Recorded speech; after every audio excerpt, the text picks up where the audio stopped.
Bismillahirrahmanirrahim. Assalamualaikum warahmatullahi wabarakatuh. Alhamdulillahirabbil alamin wa bihi nasta'inu ala umurid dunya waddin. Wassalatu wassalamu ala asrafil anbiya'i wa imamal mursalin sayyidina wa maulana Muhammadin wa ala alihi wa sahbihi ajma'in, amma ba'du. Qala Allah Ta'ala fil Qur'anil Karim, a'udzu billahi minasyaitonir rajim. Bismillahirrahmanirrahim.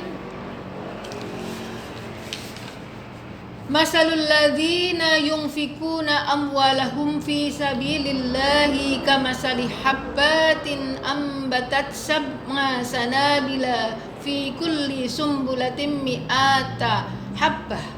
Wallahu yudha'ifu liman yasha'u. Wallahu wasi'un alim. Saudara-saudariku rahimakumullah, puji syukur kehadirat Allah Subhanahu wa taala yang masih memberikan kenikmatan kesehatan sehingga pada pagi hari ini kita bisa melanjutkan kajian di bulan Ramadan. Semoga kajian pada pagi hari ini bisa meningkatkan motivasi kita untuk menyempurnakan ibadah puasa di bulan Ramadan.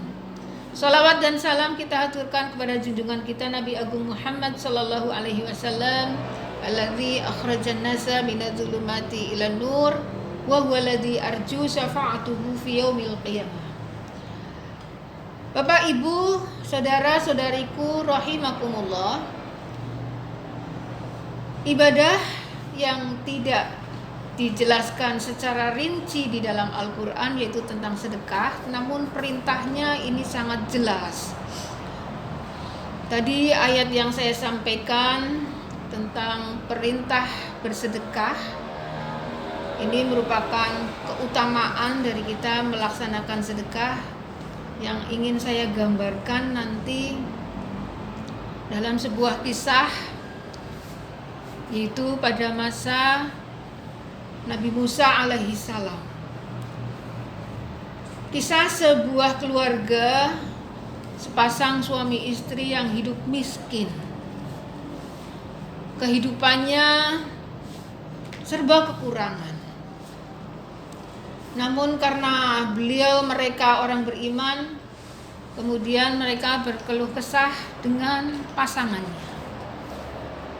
Si suami istri saling berkeluh kesah, kemudian memunculkan ide untuk menyampaikan keluh kesahnya kepada Nabi Musa alaihissalam. Dan kemudian keluh kesah ini pun benar-benar disampaikan kepada Nabi Musa alaihissalam, bahwasanya mereka menyampaikan kepada Nabi Musa untuk meminta tolong kepada Allah Subhanahu wa taala untuk bisa merubah kehidupannya yang serba kemiskinan tadi. Singkat cerita, Nabi Musa pun akhirnya menyampaikan hal tersebut, keluhan dari pasangan suami istri ini kepada Allah Subhanahu wa taala. Karena Allah Maha Pengasih, Maha Penyayang, Maha Pemurah, kemudian dijawablah kepada Nabi Musa bahwa umatnya ini akan diberikan kenikmatan rizki yang berlimpah, menjadi orang kaya. Hanya saja waktunya itu ditentukan, hanya dalam jangka waktu 1 tahun saja. Setelah 1 tahun akan ditarik kembali rizkinya, kemudian menjadi miskin kembali. Berita itu pun disampaikanlah oleh Nabi Musa alaihissalam kepada pasangan suami istri ini. Dan pasangan suami istri pun menyambut dengan sangat senang, bahagia karena diberikan kesempatan untuk menjadi orang kaya.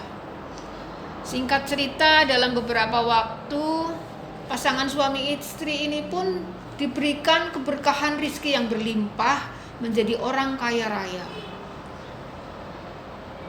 Pola pikir keimanannya kemudian menumbuhkan rasa ingin berbagi rizki yang diberikan Allah yang hanya setahun ini dimanfaatkan dengan sebaik-baiknya agar bisa membahagiakan sesamanya. Kemudian pasangan suami istri pun menjadi pasangan yang terkenal dengan dermawan, dengan kemurahan hatinya berbagi kepada sesama.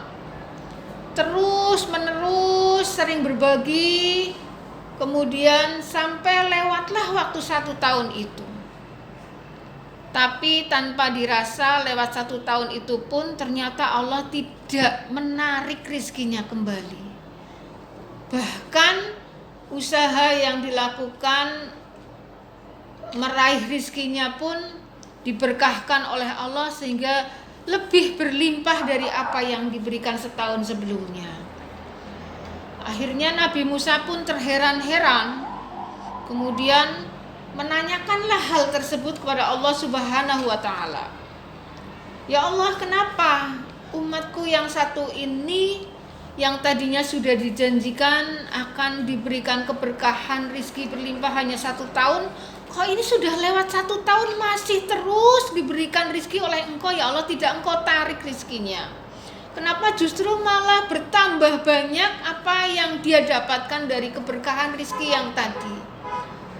Kemudian Allah pun menjawab bahwasanya Allah itu malu nanti kalau seandainya umatnya saja yang diberikan kesempatan menjadi dermawan pun tidak eman-eman berbagi kepada sesamanya, tidak sungkan-sungkan, tidak khawatir membuka rizki bagi yang lain dengan bersedekah, maka Allah tidak akan menarik apa yang telah diucapkannya dulu, bahwasanya setahun akan ditarik kembali. Ternyata Allah tidak menariknya.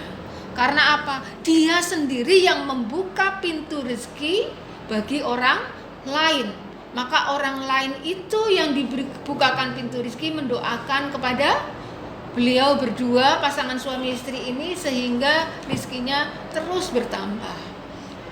Demikian cerita yang bisa menjadi gambaran bahwasannya dalam surat Al-Baqarah ayat 261 itu dijelaskan bahwasannya bersedekah atau berinfak fisabilillah itu digambarkan seperti menanam sebuah biji padi yang tumbuh 7 tangkai, yang dari 7 tangkai itu tumbuh 100 biji padi. Ayatnya sudah saya bacakan tadi, yaitu kama salihabbati ambatat sab'a sanabila fi kulli sumbulatin mi'ata habbah. Kama salihabbah, seperti menanam sebuah biji padi, ambatat sab'a sanabila, yang menumbuhkan 7 tangkai, fi kulli sumbulatin, dan dari setiap tangkai itu tadi menumbuhkan mi'atu habbah, 100 biji padi. Berinfak, bersedekah diibaratkan seperti itu di dalam surat Al-Baqarah ayat 261. Mari saudara-saudariku sekalian, dari kisah cerita pada masa Nabi Musa alaihi salam ini dan keistimewaan sedekah yang disampaikan di dalam surat Al-Baqarah ayat 261 ini menjadi motivasi kita untuk terus bersedekah, berbagi kepada sesama, membuka pintu rezeki kepada yang lain agar kita dibukakan pintu rezekinya terus oleh Allah Subhanahu wa Ta'ala. Demikian, semoga apa yang bisa saya sampaikan ini bisa menjadi motivasi untuk saya dan bisa bermanfaat untuk kita semuanya. Demikian yang bisa saya sampaikan. Mohon maaf atas segala kesalahan, kekeliruan. Billahi fi sabilil haq, astaghfirullahaladzim. Wassalamualaikum warahmatullahi wabarakatuh.